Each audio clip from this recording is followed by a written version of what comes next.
When you hear the word saint, what comes to mind? Maybe you picture someone impossibly holy, distant from everyday struggles, someone who never doubted or stumbled. But here's the beautiful truth: saints were real people.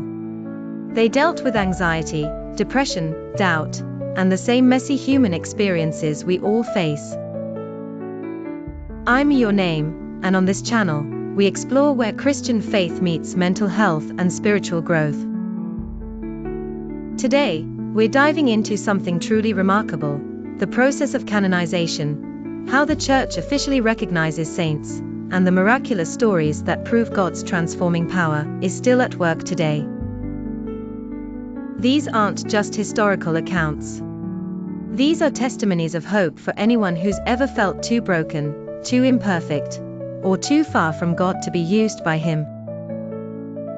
Because if there's one thing the saints prove, it's that God specializes in working through ordinary, flawed people who simply say yes to His grace. Let's begin with understanding what canonization actually is and why it matters for your faith journey today.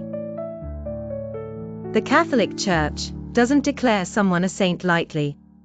It's one of the most rigorous investigative processes in the world, taking decades, and sometimes centuries to complete. Step 1 begins at least 5 years after a person's death. The local bishop opens an investigation into their life, examining whether they lived the theological virtues of faith, hope, and charity to a heroic degree. If approved, the person receives the title Servant of God. Step 2 involves a detailed examination by the Vatican's Congregation for the Causes of Saints. Theologians, historians, and medical experts scrutinize every aspect of the person's life.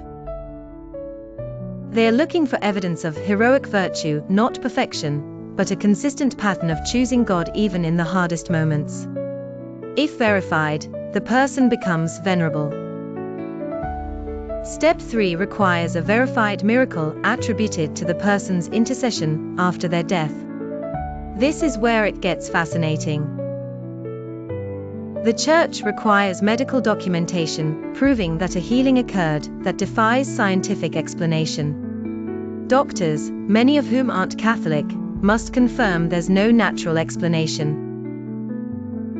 When verified, the person is beatified, they are called blessed. Step 4 requires a second miracle after beatification. This additional verification ensures the person truly has the intercessory power that comes from being in God's presence. Step 5 is canonization itself, the Pope's infallible declaration that this person is indeed in heaven and can be venerated universally by the Church. Now let's look at how this played out in real lives. Subscribe and don't miss part 2.